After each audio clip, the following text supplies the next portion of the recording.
Happy New Year! Happy New Year, Happy everyone. New Year, everyone. How did you guys spend your New Year's into 2021? I don't know. Can you see? No, you can't see the chairs behind me. I spent my New Year's like right over there. Who we got here in the chat? We got Donnie Pearson. Happy Sci-Fi Day too. It is also Science Fiction Day today. The Blur is in the chats. Edward Sanchez Productions is here. Happy New Year's, Edward. Jonathan is here, and Blackwing is here, and Blackwing hears echoes. Oh, that's my bad. Got that reverb on. Yeah, we changed our conferencing software, and I forgot to do my stuff. Let us know if we might also be out of sync. If we are, let me know, and I'll see if I can fix that too. It's all new stuff, all new year. So how are you guys doing? How was your New Year's? What did you do?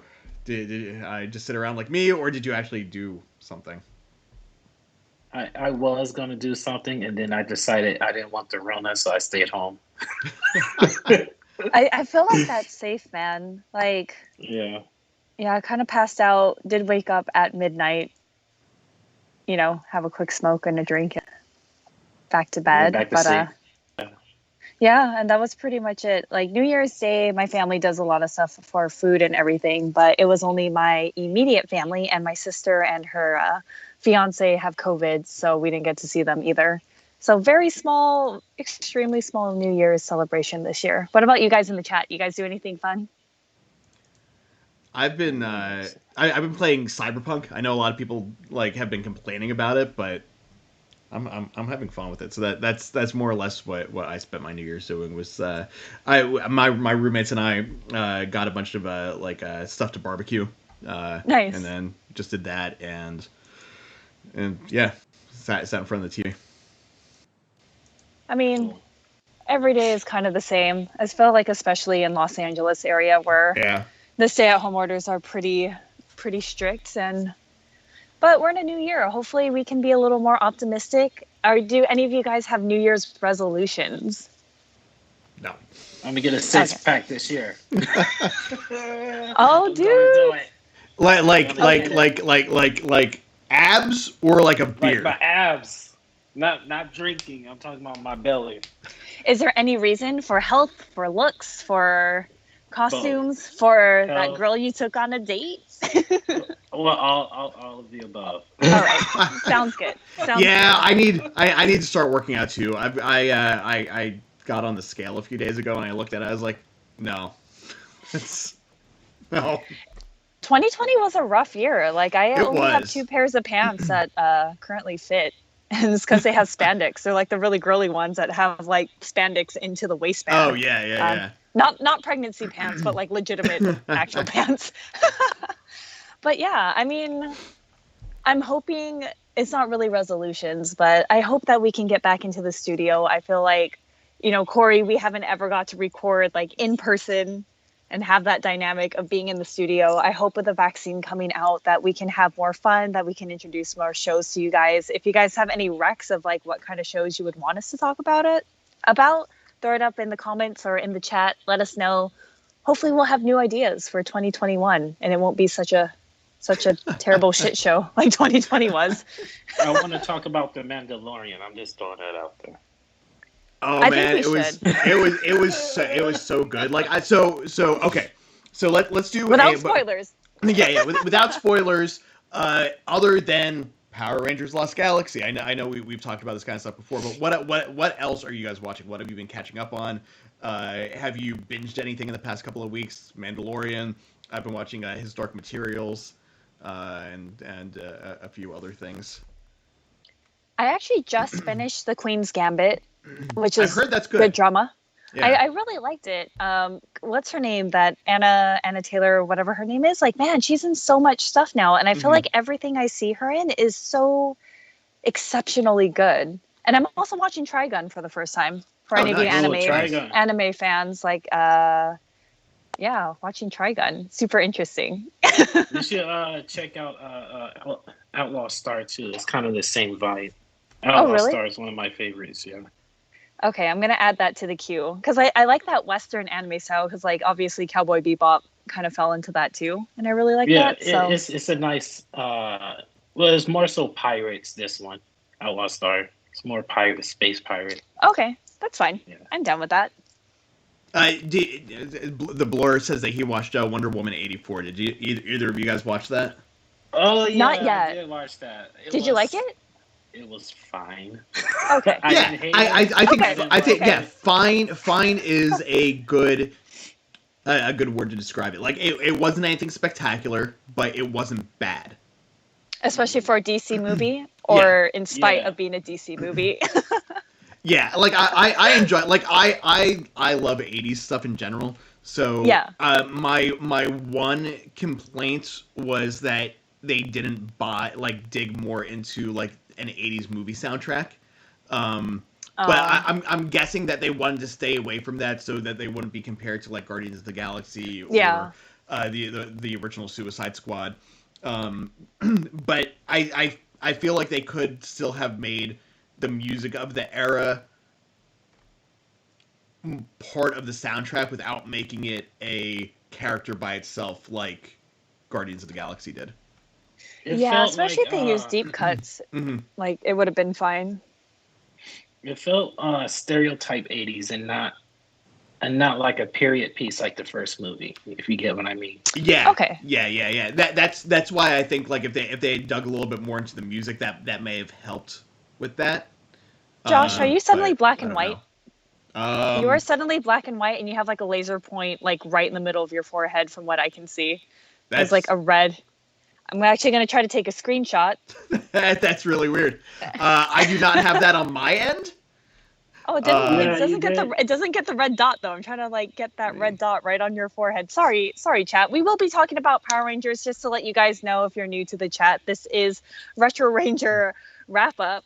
We are watching Power Rangers Lost Galaxy. We have 6 episodes to complete this season, and we're talking about the three next week and the 3 this week. Yeah, 41, 42, and 43. Yeah, well, this week is 40, 41, 42. Next week is 43, 44, 45. Okay, that's what it is. I know numbers, but I'm sure you guys figure it out. But Corey, do you guys see Josh in black and white, or is it just me? Yeah, he's in black and white, but he has like a logo over him as opposed to like someone's trying to snipe him. What's the logo that you see over me? It's like half a logo. It's just like I see like the top of a circle and then like hair coming up like that. That's really weird. That's actually really funny. Yeah, I don't see it on the stream, and I don't see it on my video, so that's really weird. Yeah. It's from your shirt actually. It's from my shirt? Oh, yeah, the BB-8. Yeah. You're seeing like a glitch where it's like he's running through the bottom and coming on top, like a screen scroll. You're seeing him as screen scroll Josh. Oh, that's like, weird. So on my screen, so for those of you guys who don't know, I know the Blur knows because he's in our group Illuminerdi chat, since he is one of the writers for our website. We use a product called Microsoft Teams, which is like Slack or like Discord, but it offers a few more features than those. Corey, to me, looks like white noise. Me? Really? On your side? Yeah. So I look fine on my side. Well, I mean, it's not showing up in the stream, so maybe we shouldn't worry about it. Yeah. All right. I wouldn't worry too much about it, but here, let me see if I can take a picture of that, and then I can do this, and that is what I see right now. Oh, wow. It's just interesting. Also, my lighting is so bad, but I think it's okay for today. I'll be back next to a window sometime. Yeah, it works. So Mandalorian, I've finished watching that, like Corey said. Wonder Woman 84. I rewatched the pilot for Stargate SG-1, and then that like took me down a path of rewatching the entire series again, even though I just rewatched it like a year or two ago. His Dark Materials, the finale was this past week. Sword Art Online, I don't know if anyone is keeping up with that, but The War of the Underworld, Season 2, or Part 2, the dubbed versions are airing on Adult Swim, so I've been catching up with that. I think that's really about it right now. Just waiting for new stuff. Obviously, Star Trek Discovery. Just kind of waiting for that new stuff to come up. Now Corey just went to a Teams logo. Yep. Bye, Corey. But now he's back. He's back. But yeah, I mean, sounds super fun. Watching a lot of stuff. For those of you in the chat, always let us know. We're here kind of just to banter. But I feel like we should jump into it. We are winding down for Power Rangers Lost Galaxy, and I don't know exactly how I feel, to be honest. Yeah, these 3 episodes, I was not much to say. Especially the first they one. weren't bad. They're not bad, but hoping for more. Yeah, hoping for more. A little bit more. To reiterate Corey's feelings on Wonder Woman 84, they were fine. Okay. Yeah. Yeah. I think we can agree on that. What was the first episode called? It was called the Hexaba's Graveyard. Hexaba's Graveyard. So my first question that I have, and Corey, you might be able to answer that. Did we see any of these monsters throughout this season, or is my brain just completely wiped them out? Like, I feel like the Tiki guy, I don't remember him. Yeah. That looks like the Polynesian god or whatever. That was the monster when Magna Defender died. That was the guy. Oh, okay. I kind of vaguely... There was one monster that they didn't fight. And remember when I told you those assassins that try to take out Trakina? I'm like, you're not going to know these guys' names until some episodes down. Yeah, okay. This is it. They started name dropping everybody all of a sudden. I'm like, what? I never knew his name, you know? Yeah, but, it was so weird. Because we've had kind of villains come back from the dead in previous seasons. Like, we've had that for Mighty Morphin. I kind of feel like we've had that for... Ever? Is it for Zeo? Yeah, we always have one where the monsters just kind of come back and they have an excuse to reuse the suits. Yeah. They used they got some super armor or fuel in Zeo, and they brought back a lot of monsters in Zeo. Yeah. But yeah, I feel like this first episode was that was fun. It was fine. It was. I feel like this was a little bit better than doing a recap episode. Yeah, it's not a clip show. Yeah, so thank goodness for that. Yeah, so I actually, in my rewatch of Stargate, I just got to recently watched one of the episodes at the end of season 1 was basically a clip show of them defending themselves and this Stargate program, and it was just like them looking back on all the missions that they went on throughout the course of the season. And we've seen that in Power Rangers before, I think, with Mighty Morphin, where they kind of like, oh, you remember this and you remember that, like just kind of going back, and I'm like, there's nothing going on in this episode. It's like pointless watching it. Like I just ended it because I was like, I've seen all of these episodes. I don't need to watch them just recap everything that they've done this first season. It's just the fighting, which I love. Yeah. And that was fine. And I think that's why I enjoyed this one a little bit more than a standard recap, because it wasn't rehashing the fights themselves. It was new fights with those monsters. So it was different. It wasn't just rewatching the same thing that we've seen already. Not necessarily new fights, but using the footage from those monsters that they didn't use. Yeah, it felt new. It was enough where I was like, wait, did we actually see this footage? Did we actually see this before? So yeah. So I was like, it's good enough. I thought it was pretty fun. Especially coming back from the new year, we took last week off. We didn't do our Christmas episode, so it was a nice, easy way to kind of jump back into it. Seeing old foes renewed again. It was all right. It was all right. One of the Magna Defender fight when he was fighting the Swabbies. I think he was fighting Trecheron. That was the first appearance in Ginga Man. So that Magna Defender is actually the original Magna Defender in the footage. Oh, dang. Interesting. And not the second Magna Defender. You can tell by how he fights, he's a bit more brutal, as opposed to when the second Magna Defender takes over. Oh, interesting. That's actually kind of cool. I kind of want to go back and look at those fight scenes now. It obviously went over my head. It was just all right. I think the original Magna Defender fights with his sword backwards as opposed to forward like Mike does. I don't have a sword. My sword is in the box right now. Kind of like the backhanded this way running versus this way. Yeah. Sorry, like this. Yeah, backwards. Yeah. So there's actually a number of errors that fandom has listed for this episode. So I wanna go through these and see what we actually agree with and what we're just like nitpicking on. Yeah. So we've got Texa flew in with a yellow streak but landed with a blue streak. That's I didn't notice that, but that would actually be a continuity problem. So I can get that. I feel like they can change streaks if they want to. Maybe they're like slowing down and like the colors. In the episode An Evil Game, Texa was destroyed by Trakina. He never faced the Power Rangers directly on any occasion. However, the Rangers recognized him when he was revived. Yeah, Texa, the well monster. Yeah, that's an error. Let's see. Although the Rangers threw down their crystals, the regular quasar launchers were summoned instead of the galaxy quasar launchers. Yeah, that's an error. Also, Texa was destroyed outside of the Lost Galaxy, as well as Freaky. All of those monsters were destroyed outside of the Lost Galaxy. Yeah. So how are they in her graveyard? You get what I mean? Yeah, I mean that kind of I did think about that because they're in a completely different like dimension or galaxy or whatever it is. But I'm like, it's not the worst of it, man. I this is easy for me to accept. Yeah, I just kind of chalked that up to them having been destroyed and going to another dimension when they were destroyed, so they could be resurrected wherever because they were regardless. Yeah, because they're spirits at this point. Yeah, we can summon the spirits from any dimension that we want. Yeah, I guess you could say that. Let's see. Some streaks of light were left unaccounted for at the end of the episode, so we saw more monsters land than we saw destroyed. Maybe accountable. Maybe they're swabbies. Maybe. They're swabbies.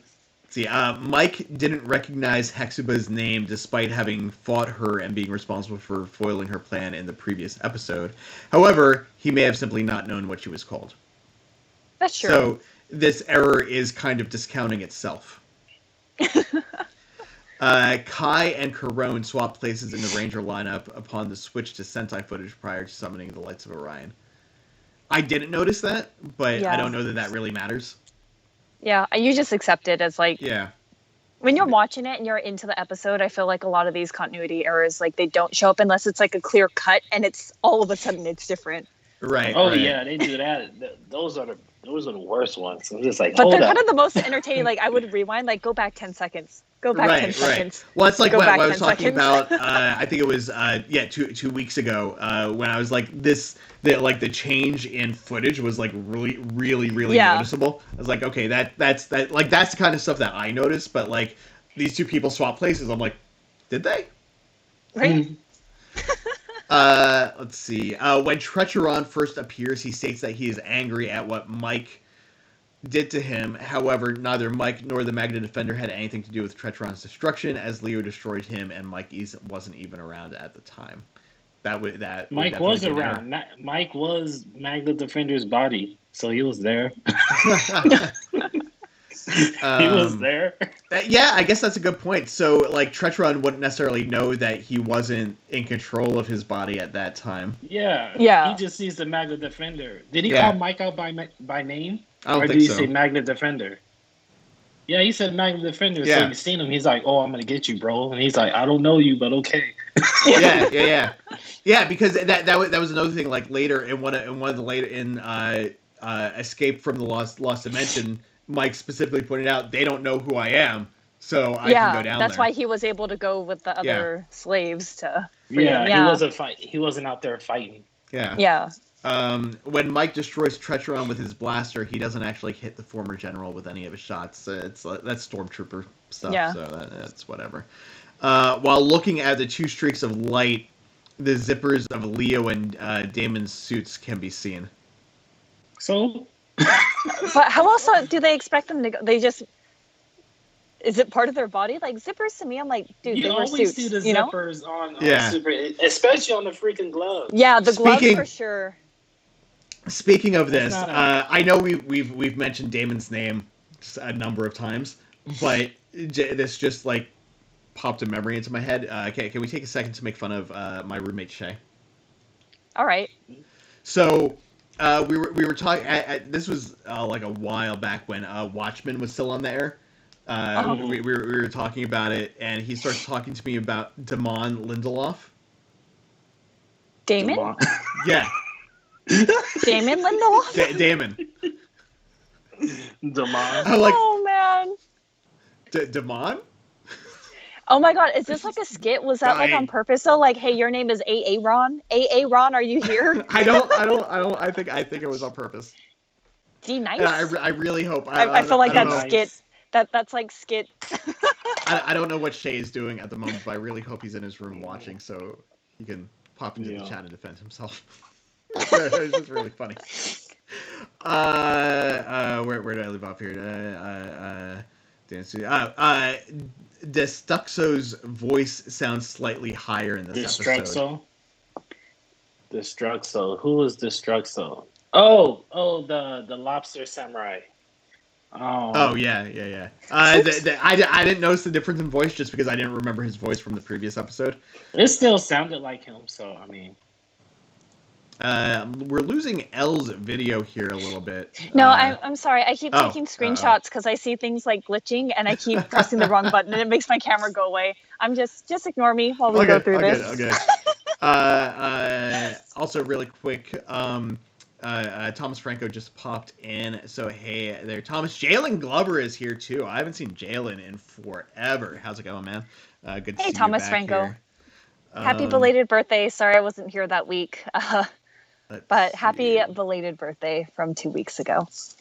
And the last two we got here is when Destruxo explodes, the computers stand next to him shifts a little bit to the left. I don't know that that's an error because he explodes, so things would move. Yeah.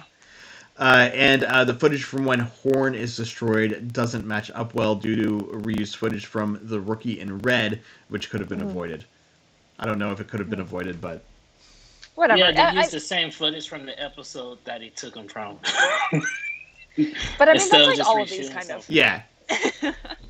Notes: Hexuba is powered up form used the head of a blue and red monster on her right shoulder, which had been unused in this series previously.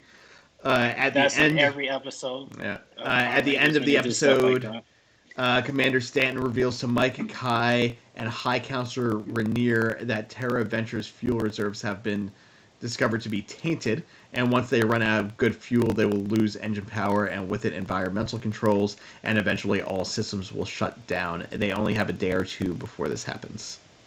That was in the episode, so obviously we know that happens. Yeah. Trecheron was unaware that Mike was the Magna Defender, yet Mike had known who Trecheron was. It is possible that Mike and the original Magna Defender had shared memories. If Mike saw what the Magna Defender was doing, then that would make sense. Yeah, he did, because he was, towards the end, he was like, "Stop! You're being crazy. Stop doing this." Yeah, he was stopping it. He was there the whole time. Mike was there. Let's see what else we got. This marks the final appearance of the Quasar launchers. Not surprising, since there's only 3 episodes left. Only Leo, Kai, and Mike appeared morphed and unmorphed during the episode. Leo appears unmorphed at the beginning of the episode, and Kai at the end of the episode. And Mike appears twice unmorphed at the beginning and at the end. And that is all of the notes. So, for those of you guys in the chat, how would you rate this episode? And let's start with Corey. What did you think? Like, I'm kind of curious. Do you like these kinds of episodes where you kind of have that nostalgic roll call, or are you kind of tired of these? I mean, I give it a 4 out of 5. Okay, that's actually pretty good. Like I said, I just want to see the ass kicking. There's no story to complain about, and it's just them just kicking butt. So, I was okay with that. What about you, Josh? We can give it a 3. See, like Corey said, there's no real story to complain about. So the action was good, the fights were good. The actual story that we got hit the points that it needed to hit. So there was nothing inherently wrong with this episode, but there was nothing really stand out about it either. Before we get to your rating, I just want to address the Blur, was it the Blur? Yeah, the Blur. He says that he could have sworn that they used the quasar launchers in the finale. So that's something that we'll have to keep our eye out for when we watch it, to see if they actually use those, or if he is having a Mandela effect or something here. Okay, yeah. But yeah, I'm like with Josh on this one. I'm gonna give it a solid 3. It was entertaining and fun. Not a whole lot of story. I kind of was hoping, especially since the 3-parter finale, pretty much, that it would be ramping up to something a little more significant than kind of like its version of like clip show nostalgia. It's not quite a clip show, like we said. So I don't know. It was good. It was good enough. Or as Corey said, it's fine. It's fine. Yeah, It was fine. Yeah. Yeah, it's fine. I mean, it was good. It's definitely not the worst episode in Power Rangers history or even of this season, but I was hoping for maybe a little more story. We get into it with the next 2 episodes, so. Yeah. That I think that's my. I can't even really be a complaint for this episode.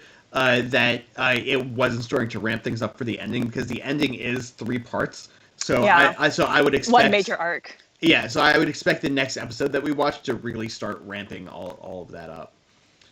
So I can't while that's something that I just watching it because I knew the finale is coming quickly, that it's just like inherently I was like, oh, we should start ramping up because our finale is next week, but that's our finale of Lost Galaxy, not the actual finale of what it was. Because like Game of Thrones, it didn't really start ramping up until like the second to last episode, or the third to last episode. Let's not talk about Game of Thrones. That was just bad writing. Let's just all agree. But the last season. But in general, the last 3 episodes of each season, the third to last episode would be ramping everything up.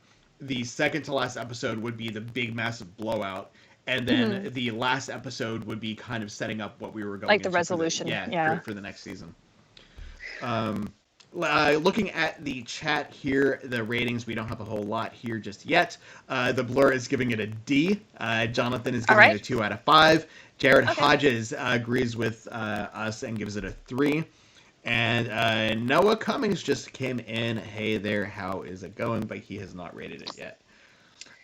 For those of you who just got here, if you want to give us your ratings for Hexavis Graveyard, go ahead and drop those in the chat. Also, if you're here watching, if you could click the like button and make sure that you click any notifications to let you know when we're live, we would appreciate it.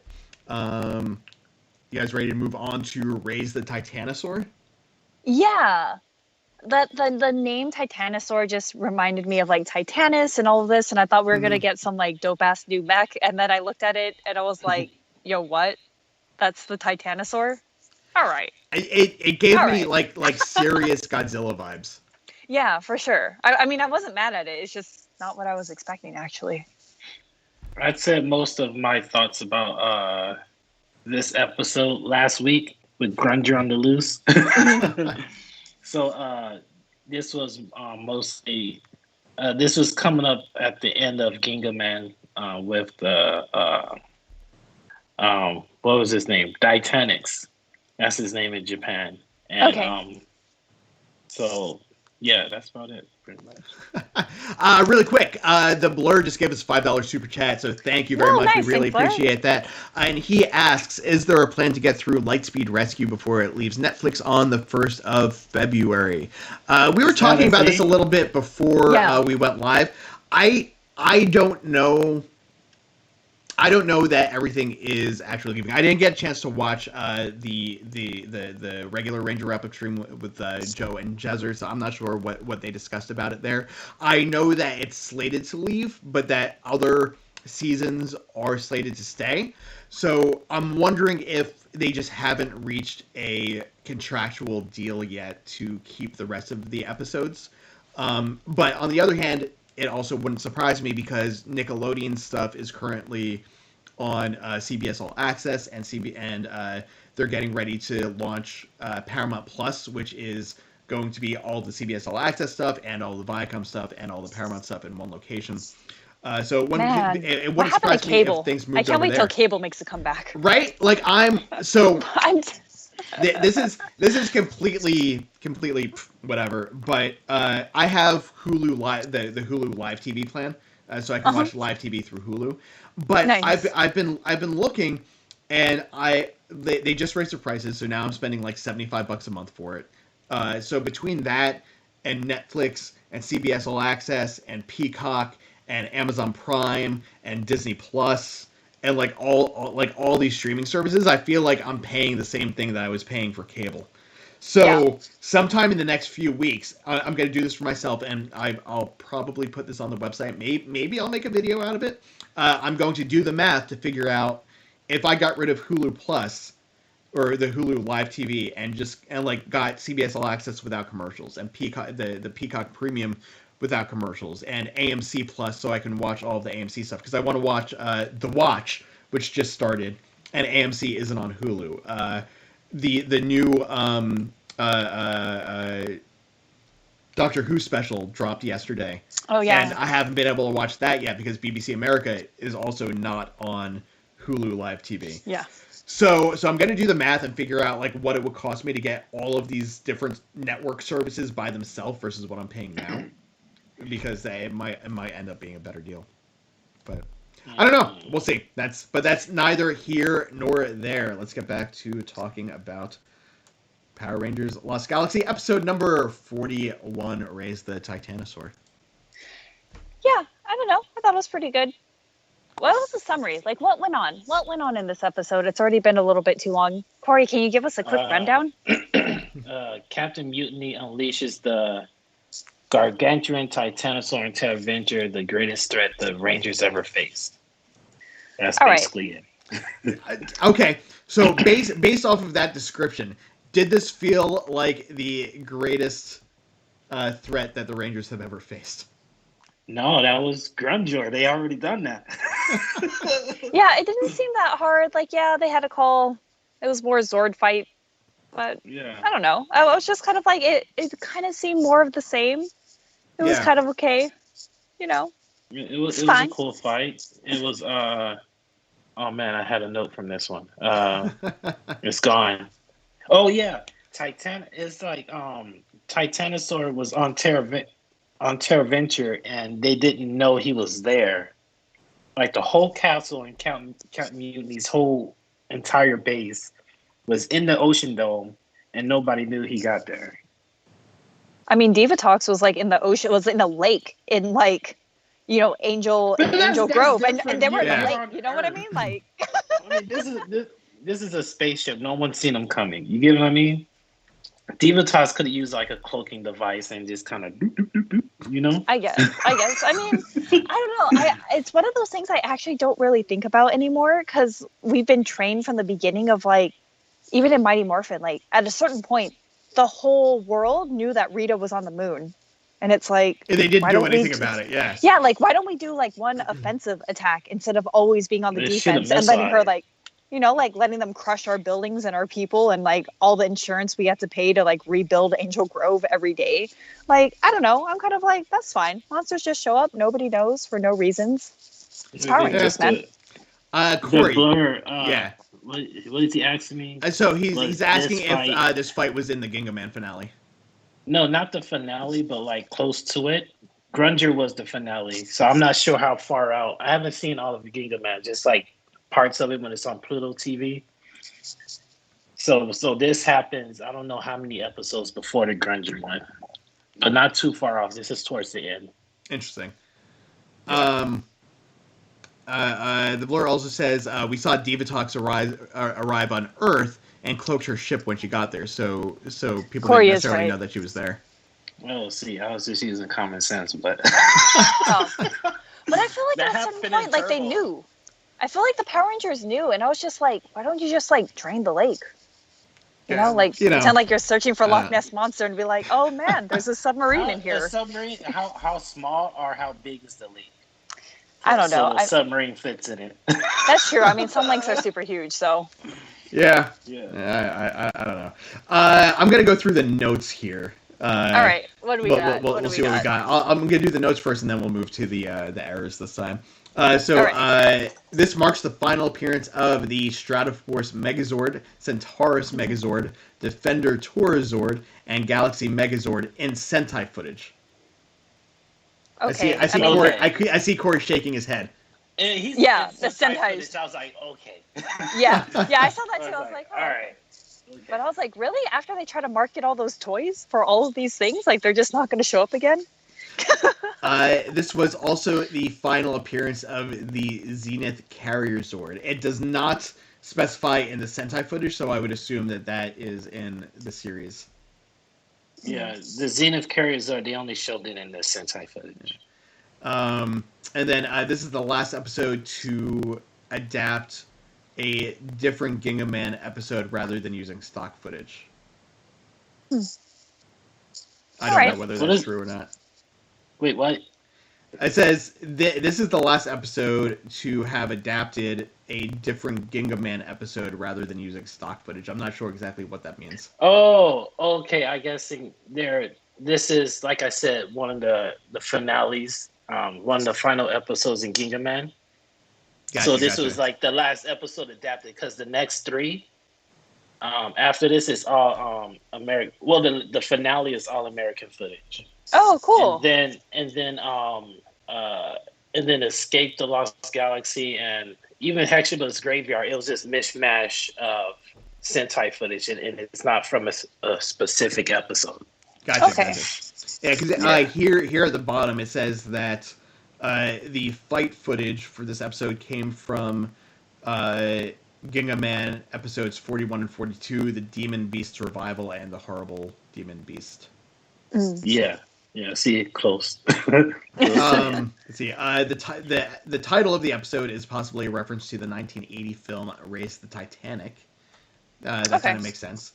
And the effects of the tainted fuel on Terra Venture are seen. 2 engines overheat, leading one to explode. Damon manages to cool down the other one, but Terra Venture is stated to not have much time left. Yeah.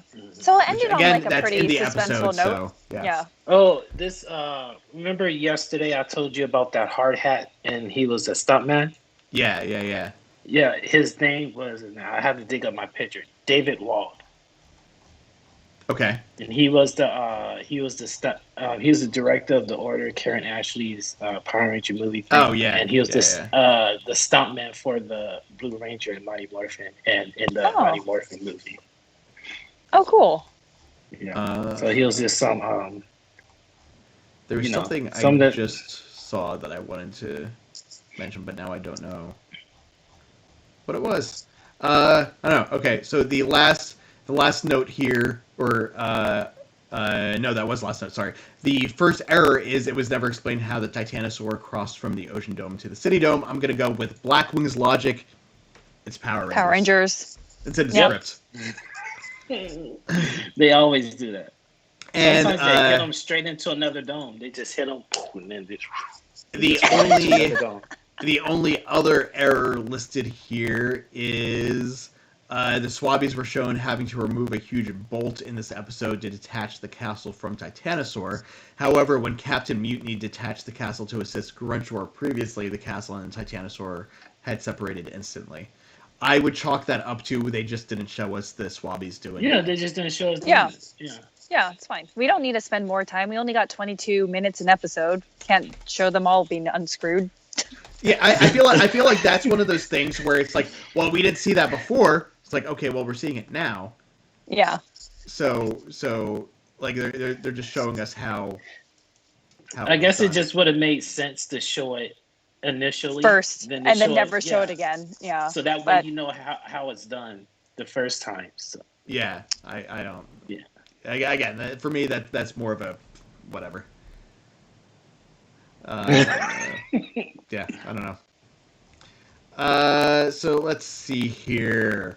What have we got? What are we talking about in the chat? Mikey Nerd Talk just arrived. Blackwing is like, you're learning about it being like, well, it's in the script. So yeah, I guess we're ready for ratings. Unless you guys have any other notes or anything that you'd like to bring up about this episode. No, I mean it was a solid Power Ranger episode. Thought it was super cool. Titanosaur looked pretty dope. Like you said, it was kind of like a Godzilla-esque feeling. Like, I don't know. I'm going to give it a 3. I didn't think it was super revolutionary, but had a good time. I have more to say about the last one. I feel like the last one kind of wraps up the whole Lost Galaxy theming, but it was all right. It wasn't terrible. Corey? Same as the last episode. I give it the same rating. I'm sitting here scrubbing through. I'm trying to remember what this next episode is. I'm scrubbing through it real quick. I'm gonna give it a 3 as well. It was nothing special, nothing, but not bad either. Kind of like definitively middle of the road. Yeah. Yeah. Looks like in the chat they are agreeing with us for the most part. The Blur, of course, gives it a C-. Jonathan gives it a 3 out of 5. Jared Hodges also gives it a 3. Larry Newbill just came in.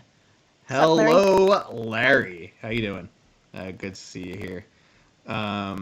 Said that he's been taking all of the broken tree limbs. I keep getting notifications from people talking to me. Sorry, hold on. It's like blocking everything. It's getting things popping up on my screen here. He was taking broken tree limbs down from the ice storm that they got. I was watching CNN earlier and like watching like people shovel snow. I don't miss that at all. Have either of you guys ever lived in like any place other than here? No, I've only lived in SoCal, and I love the weather here. I could never deal with snow. Like watching people shovel snow, like that seems terrible. Like it's not like I run late. Like you guys know, I'm usually on time, if not early. Yeah. But man, to budget that portion of getting ready, that sounds I gotta go awful. outside and shovel ice. And I'm like, no thanks. And then your windshields and all of that. Yeah, like Josh, man. you've dealt with snow, right? Yeah. So I grew up outside of Philly in Pennsylvania. So I was there until I was 17. So I am more than familiar with shoveling snow off the sidewalk, having to tie a rope to something inside the house so I could go out onto the roof and shovel it off the roof so that the roof doesn't collapse. Scraping it off a windshield, sitting in the car for 20 minutes with the heat on so that the ice melts on the windshield so you can get it off. Or getting 2x4s to put underneath the tires of your car so you can get it out from being buried in the snow. Oh, wow. Just stupid, Don't you stupid, put crazy stuff. salt on the ground so it doesn't build up? Yeah. There's, but that also corrodes your car, though, over time. Yeah, the salt, because they salt the street so that it melts faster, and we also would salt the sidewalk to get rid of the ice there, because if someone's walking in front of your house and they slip on ice in front of your house, they can sue you if they hurt themselves. Wow, that's stupid. What? Yeah, because it's your property, so it's your responsibility to make sure that you don't own the sidewalk. I'd be like, get off my lawn. I think that's where all the old curmudgeons come out, and it's like, get off my lawn, stay off my property. The lawn is a little bit different than the sidewalk. So we don't really have like super residential areas in like LA proper. Where I am here, I'm in an area called West Adams. I know Elle has seen my place. Corey, you haven't seen it yet, but it's actually like a neighborhood. So we have a sidewalk out in front of the house. If we had snow here or ice storms or that kind of a thing, then the city's responsibility would be to plowing the streets. But because it's technically our property in front of the house, it would be our responsibility to clean any of the snow and the ice off of the sidewalk in front of our home. Wow, that's lame. I'm so blessed to live in SoCal. Do not like snow, but if we wanted snow, the great thing about this area is you can drive an hour and you can be in the mountains and snow. You can drive like from Josh's place like 40 minutes and you'll be at the beach in sand. Like LA area is actually that's why I like living here is because if I want to see snow, I just look up the mountains. I'm like, oh hey, look, there's snow, but I don't actually have to go to it. It's just there. But as an aside, so Larry Newbill, thank you for joining us. We're so glad that you were able to deal with that and cleaning your limbs, tree limbs, not personal limbs, but you know what I mean. But yeah, we are jumping into the last episode. It is the escape from the Lost Galaxy, I believe, or something. Escape the Lost Galaxy. Which is exactly what it says it is. Yeah.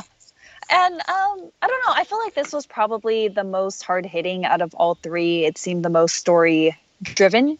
I like that we get to see Mike because, with this whole thing started with Mike and, him giving up the Red Ranger powers, coming back as Magnet Defender. So I'm glad that we have like a solid Mike episode, especially going into the final arc, I guess. Yeah. I mean, it more or less is the final arc because we have it's Journey's End Part 1, Part 2, Part 3, so it's straight through. I guess overall thoughts of this episode, Corey. What do you think stood out from this that we should be taking away from it? Back in the day, I didn't really care for this episode. Okay. I kind of still don't. I don't hate it. It's just, I guess it's because they didn't really give us too much about Mike. You know what I mean? Mm-hmm. So when he gets the spotlight, it's just like, oh, so what? You get what I mean?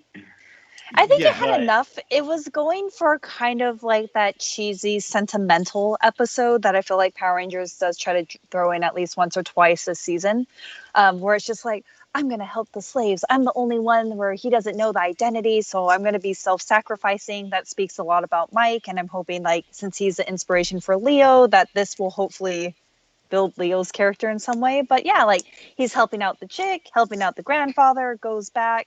He has his little Mufasa moment where the Magnet Defender comes and it's like, Simba, and it's like, oh, all right, that was cool. Yeah. I see what you're going for. What does Count Mutiny plan to do with this treasure? He's digging it up, and he's just in this galaxy with no one to sell to. You get what I mean? Yo, some people are just into treasure. Like Diva Talks was into treasure just for like no real reason. I'm like, yo, you're a pirate. Just steal that shit, man. She had people. She lived in the regular galaxy where the other people are around. There's value to it.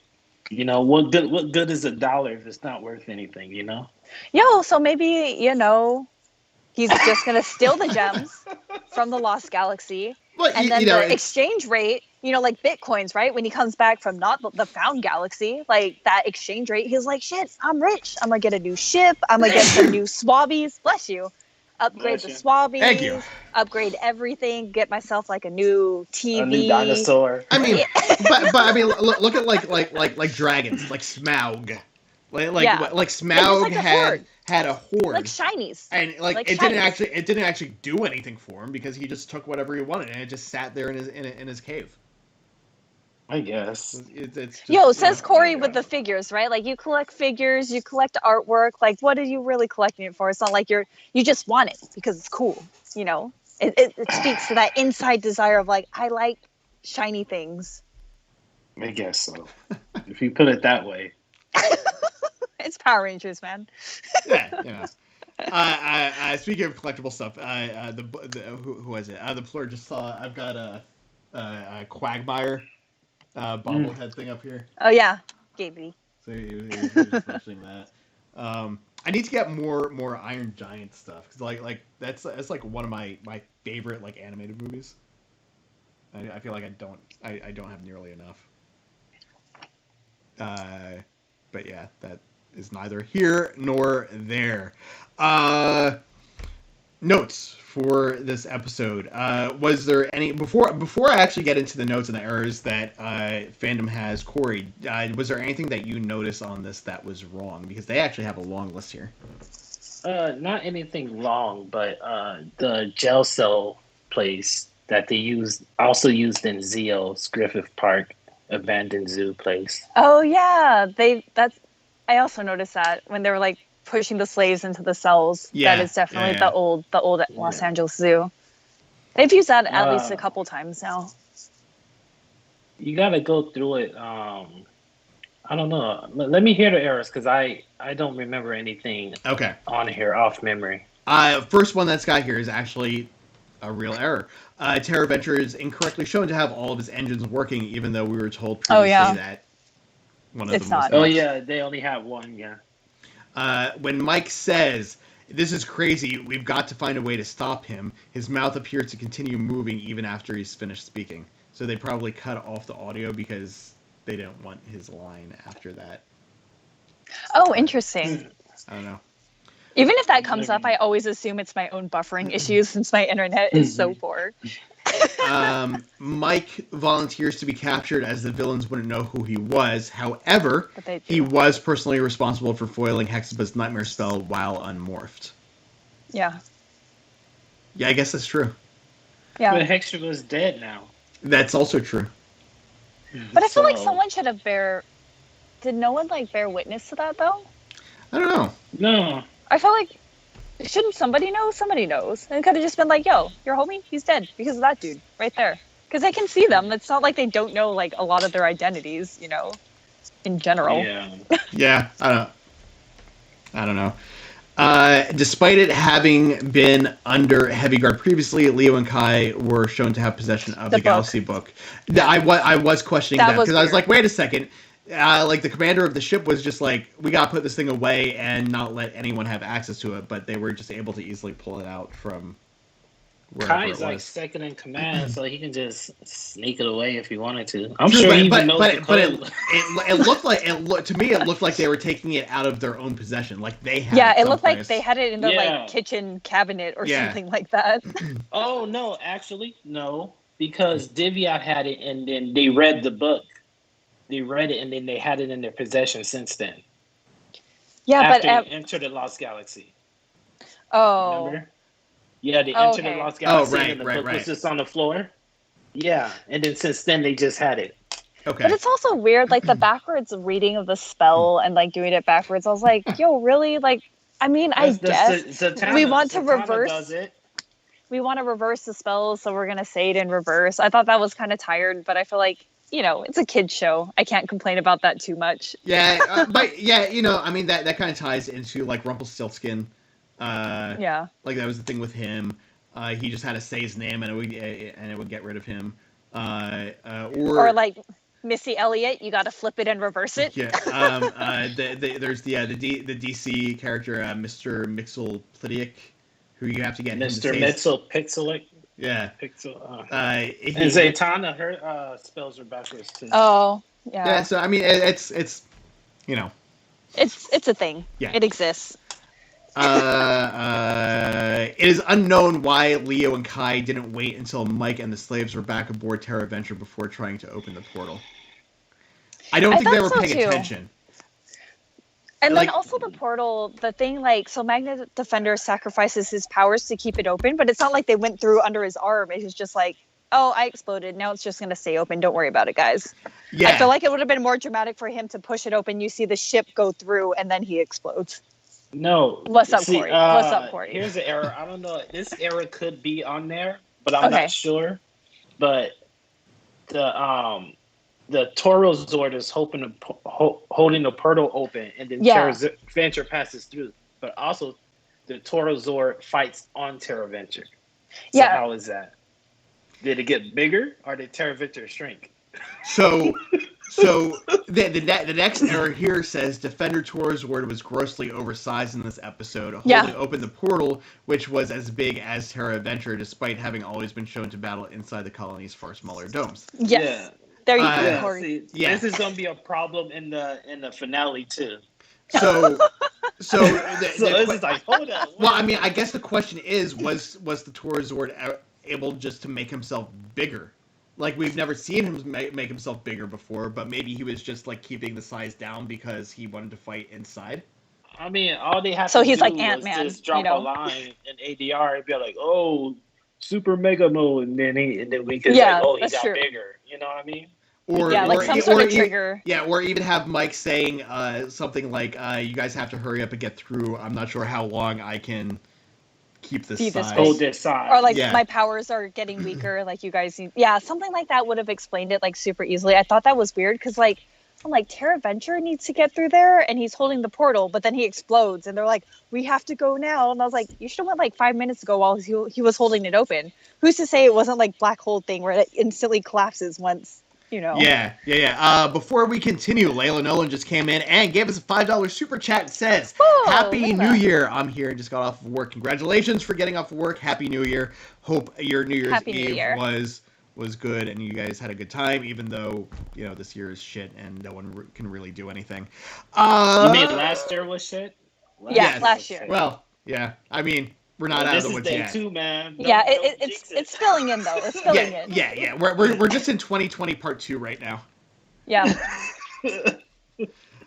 The Blur says now we see why Zekaiger's robots will be able to grow and shrink. Okay.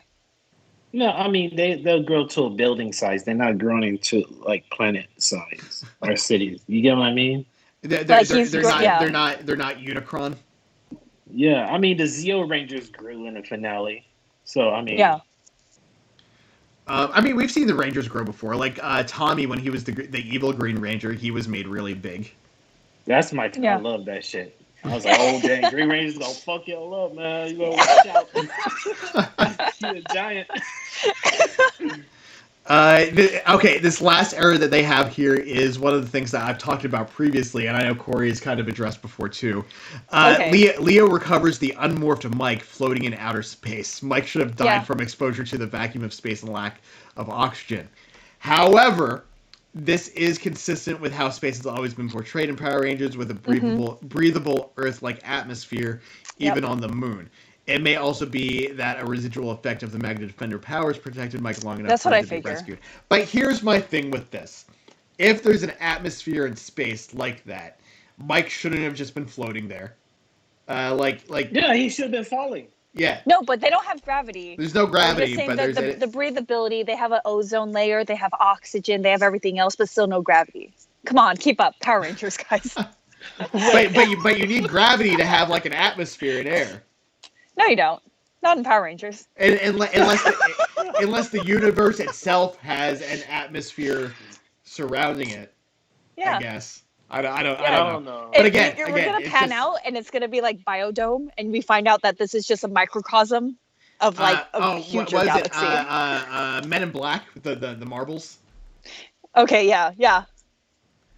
We'll go with that. I don't know. Notes. This episode marks the first time in Power Rangers that a sentient Zord is destroyed. So I guess that was the Tora Zord that's talking about. That was sentient. What about the Dragon Zord, though? That one was like sentient, and that one was destroyed. No, Dragon Zord wasn't destroyed. The Thunder Zords, the Dino Zords are semi-sentient, but they're all destroyed. So the Thunder Zords. So not the first. Okay. This episode the also Dino Zords, marks the return of Jerkina, Vilmax, and Kegler. This episode marks the final appearance of the Magna Defender, the Galaxy book, and the end of the Lost Galaxy arc. All right. And Mike loses the Magna Defender powers, but he later regains them prior to Legendary Battle. Oh, yeah, he is there. That's an episode. That's the 20th and final episode of Super Mega Force. Okay. That's a little ways away. Yeah, that is 14 years away from where we're at now. That's a lot of ways away. I didn't even realize that. Just a lot of people are there that shouldn't be there. Anyway. Yeah, it's fine. It's fine. Okay, this is a question for you, Corey. The Blur is asking. He says the Delta Megazord was sentient, wasn't it? No, it's a freaking robot. It was just automated. It had AI. No. Didn't it? No, that's the Astro Mega ship. It had Deca. Deca was on that. Right. Okay. It all kind of merges together for me. Yeah, it's the Astro Mega No, ship. I get you. There's a lot of mechs. Yeah. There's a lot of stuff going on. So, I mean, I get confused too. Yeah. All the time. Just the dino. I was, because the Thunder Zords were destroyed, I say the dinosaurs were semi-sentient and they were destroyed. But the Torazord and the Galactabeast are like legit animals. Yeah, so that's true. The Galactabeast for sure. Yeah. Wait, they said this is the first time. The first time. Yeah. Oh yeah, the first time a sentient Zord was destroyed. Yeah. Yeah, this will be the first time. Yeah. Yeah, like fully sentient. Yeah, but like I said, the dinosaurs were like semi-sentient. Yeah. Partially. Yeah. So let's talk about a couple of the plot lines here. What did you guys think about the like Mike and the the slave camp? The slave girl? Yeah. Oh, the camp. Someone else go. I thought it was cool. I mean, okay, so my question is, so are these slaves, were they the ones from Terra Venture? These are the people they captured from Terra Venture from previous plays. Who ended up in a lost galaxy by however how they got there. So these are people who could have been there for 50, 100 years from whenever. Okay. Yeah, I think that's what I was kind of confused. Yeah, that was one of my questions too. Was like it seemed like they should Mike and all of them should have known who the slaves were, but if they weren't people that were captured from Terra Venture, then that makes sense. Yeah, because they were trying to like chase people in Terra Venture, so I kind of just assumed that those were. But yeah, it looks like they were pretty used to that kind of regimen and routine, and like you don't speak up, you don't help me out, don't help my grandfather out, and Mike was able to kind of bring them together in like true Power Ranger fashion of like, I am self-sacrificing, I am here for the greater good, this is my job. I actually kind of liked it. I like that was her grandfather and she went back, as opposed to how illogical for survival that was.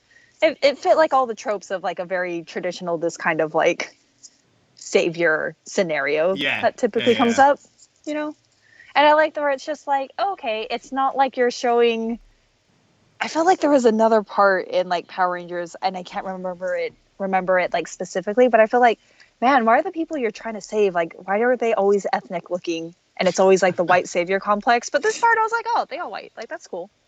I mean, that's just storytelling altogether. Yeah. That's just how that is. Something that I thought was a little weird was the amount of attention they were giving to that slave girl, because it felt like she's going to come back for a future series. Yeah, she's going to be a Power Ranger. Yeah, that's what it felt like. Like it felt like they were giving her more storyline in a like a, okay, do people like this character? Do they not like this character? Like almost like a backdoor, like testing the waters, testing to see if they should bring her back somewhere else. Yeah, I felt that way too, especially coming up into a new series. I kind of always assumed like the major players that they introduce will eventually be a new Power Ranger, especially when she stands up and she protects Mike, like for no real reason. Like, you help my grandfather, I will stand up and I will protect you. And I was like, oh, that's like a key quality to be a Power Ranger, in my opinion. So I'm assuming she'll come back, but also Power Rangers, they may never come up ever again. Or be mentioned. I'm assuming we're never going to see her again. You're never going to see this girl ever again. All right. Kind of thought she was going to be a Power Ranger, but that's cool. Never, ever again. She's gone. Not even at Morphicon. She's never coming back. Okay. That would be really funny, though. It's like they got her boots at Morphicon, and she was just like, I was in this one episode. Who are you? Yeah. Have a panel just about her and her character. Yep. It was that one time they got Pineapple the Clown at Morphicon. I was like, oh shit, it's Pineapple the Clown, but then he had nobody at his table. I felt That's sad. That's sad. Oh. I've seen that before too. Like I was at WonderCon a few years ago, and I saw he's one of the guys that's in like all of like Matt Parker and Trey Stone stuff. Like he was in Basketball and he was in Orgasmo, and he does voices for South Park. And I saw him at one of the signing booths, and there was no one in line. And I felt really bad. I was like, I should go over and talk to this guy, but I don't want to buy. Maybe buy autographs. Yeah, I was like, I don't want to buy anything from him. But I felt bad because he was just kind of like sitting there bored.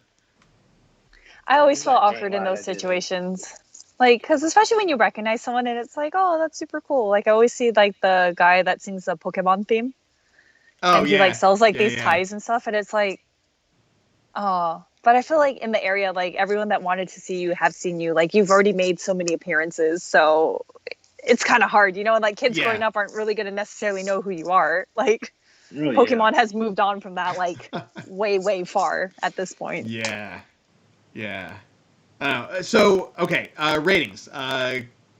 Corey. A 3 out of 5. See, I'm gonna flip it for this one. I'm gonna give this one a 4. Like, I thought it was more story driven. It's like the episode holds its own on its own without necessarily connecting. But I mean, they make it out of the Lost Galaxy too, and like, you know, things blow up. We don't get to see the Zords. Okay, so I see where Corey lies. I know what Corey likes now. I'm going to be I'm going to be a little generous with this one. I'm actually going to give it a 4.5. Wow. Because despite Corey telling me now that we're not going to see this girl again, I thought that the way they were building up the character and that they were handling it from, because that's always been my complaint with Power Rangers, is that the story is usually always lacking in some respect, because it's always, they're just like glossing over things. They're not actually digging into things, and I felt like this was one of the first episodes that I've seen where, you know, Mike got there and he's doing these things to help these people, and there was actually somewhat of a storyline there that got resolved in the episode. It wasn't just like this really superficial, let's get to the fighting thing. So I did like that. Now, if I had watched this and then watched the next 3 episodes and realized that we'd never seen this girl again, probably lower. I'd probably be a little bit lower. But just on its own, yeah, 4.5. Yeah, I get that. I feel you with that too, because I thought they were really developing her as a person, making like familiar like family like relationships known, of like, oh, I want to protect my family, like you're so warm-hearted, and yeah, it's kind of disappointing to know that she never comes back. Yeah, but I mean, we're kind of like, used to it too. Yeah, also a little disappointing was how they wrapped up like kind of like the Mike storyline again. Like I'm happy that he's not dead, but at the same time he exploded, and I think it would have been more impactful if they had left it alone and just like left him as a casualty of this. Because if we're not going to see any of them again, what difference does it make? Yo, because we already lost Kendricks. Like Kendricks is like established as like she is gone, you know. So I feel like that would have been a little too heavy hitting to have like 2 Ranger deaths in a single season as well. I feel like that would have been kind of traumatic. Yeah, maybe. But you're like, I guess he likes Mike. I don't like Mike. Blow him up. Blow him up. It's all good. I don't understand, because Ginga Man, they used that character. He was part of the team, so I don't understand why they didn't utilize him in that way. Okay, so he is part of the team. He does show up not as just kind of like a figure that comes in randomly. Like they could have had like. Yeah, and then when he, you know, there's a lot of episodes where he wasn't there, but you see his character there, and he was actively doing something. Yeah, well, to me, he kind of felt like a little bit like Tommy, where like he like he was the guy that they brought in when they couldn't defeat whoever it was that they were. He's like fighting. The closer. Yeah, he's at the karate match. Oh, he'll be right there. Hold on. Yeah. So the only rating that we have in the chat here is from Mikey Nerd Talk and Jared Hodges, who both give it a 4. Blackwing says that he'll give his ratings for this week's episodes next week when we do the finale. Okay, I like that. Jonathan gives it a 4.5, or sorry, not 4.5, a 4 out of 5. And the Blur is asking if we'd be interested in doing a group watch of the last 3 episodes for next week. It's hard to set up. Yeah, we'll see if we can figure out a schedule for that. Maybe either Friday night or Saturday morning. But typically, I'm watching these episodes while the Ranger wrap up is happening, and I don't want to take you guys away from watching them. So if we can figure out something for Friday night, I can set that up through what used to be a Netflix Party and is now called Teleparty, because that kind of has like a chat feature in it. Because I don't have the Discord completely up and running yet, so that'll be a little rough. But we'll look into it. We'll figure it out. But yeah, so I think that's really it for us for these 3 episodes. Next week we'll be getting into the series finale of Lost Galaxy. I don't know if we're going to take a week off before getting into Lightspeed Rescue, or if we're going to wait and figure that out, since the episodes are, as of right now, as far as we know, leaving Netflix. So I don't want to start the show and then have to have a game plan. Yeah, and then not know how we're going to go forward. So we'll make a community post on our community tab and let you guys know how that is going to go and what we're going to do for that. But before we leave, do you guys have anything to plug that you've been working on or looking forward to this next week or even this like coming up this year? No, I mean, anything for Illuminerdi news, just make sure to check out our website at theilluminerdi.com. You can follow us on social media. We are on Instagram, Twitter, Facebook. If you want to join the inner circle, go ahead and do that. That's where we usually post any kinds of updates. And Twitter. Probably Twitter for updates, huh? Yeah, Twitter is good. For me, I'm pretty much only available on Twitter. I'm trying to use Instagram a little bit more. I feel like I say that every week, and I don't actually use it anymore. Mm-hmm. Although I did. The thought is there. The thought is there. Yeah. The other night, I bought a record player. Nice. Because I saw your post. Yeah, I've got a few albums I had bought from Mondo, which I don't know if any of you guys are familiar with them, but they sell albums like vinyl, like collectors' vinyl albums. You showed your Batman one a few weeks ago while we were talking about it. And T-shirts and posters, a lot of really cool stuff. So I've got my albums from there. But there's now that I have the record player, I'm like, okay, well now I want to get Dark Side of the Moon, and I want to get like something else, and like there's a bunch of stuff now that I want to get and actually like build up my collection a little bit. I do have I started working on it a couple of weeks ago. I've got it was going to be a holiday shopper's guide type thing, like not really even a guide, just like, hey, here's a bunch of cool stuff that's available for the holidays. I obviously never got that out, so I will try and finish that in the next week or two and get that up on the site. Turn it into a Valentine's Day article. Oh yeah, I can do that. Tomorrow night we've got the Illuminati Wrestling Order at 8:00. There is no Star Trek Discovery episode today. This past week was kind of weird for me, and I just completely lost track of making sure that I was up with the team, so I didn't schedule that out. But we'll be back next week because this week's episode and next week's episode both combine into the finale. So we'll do a double feature next week for Discovery. The Discovery series finale, and then Joe and I should be getting back to doing Star Trek Enterprise. So you guys have a couple of weeks to catch up on Star Trek Enterprise. We are currently on episode, I want to say, 10. So there's really not that much to catch up on. Outside of that, I don't think I got anything. Corey, are you actually working on anything outside of whatever it is that you work on? I'm procrastinating really bad. I don't even know if I'm gonna do it. Sometimes I'm like, do I? You could do it. New year, new you. You are motivated. You will get it done, Corey. I believe in you. I have every faith that you will get it accomplished. Whatever you're working on, unless it's murdering, then don't do that. I mean, I guess it depends on who you're murdering. Still. Let's not put that on the internet. I don't need people coming after me. All right. When you get closer to finishing, we'll go ahead and do that plug. But yeah, I guess until next week, we are finishing the finale. We will be going on at 1:15 next Saturday. That'll wrap up all of Lost Galaxy for us. We will have a better game plan for you as far as the next series, especially since Netflix might or might not be hosting these. Yeah, because we might actually do a new format, to be honest. For those of you that like the talking head kind of shows, let us know. If there are other people that you watch, like other Ranger shows, if you can let us know so we can check them out. Not to steal their format or anything, but just to get a better idea of what's out there. We are trying to change it up to make it more interesting for you guys.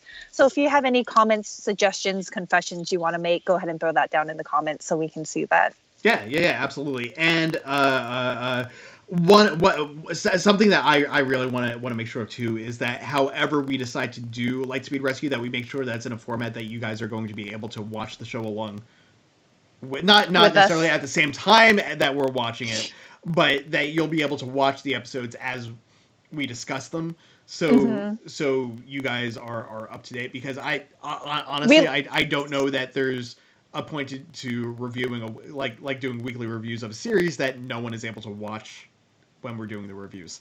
And we like to have the conversation. So we appreciate that you guys are here live with us to keep the channel kind of going, to keep our conversations going, to give us more insight and sometimes random tangents that we go down. Like, I really like that. So I like having this kind of talking head, like easygoing format, but we're going to try to bring some more pizzazz for 2021 and we'll see how that goes. Yeah. All right. So, I guess that's it. Yeah. I guess that's it for this week. Thanks so much for joining us. We'll see you next Saturday at 1:15. And until then. Yeah, just like J.J. Abrams, I have a hard time trying to figure out how to end things. So we're off.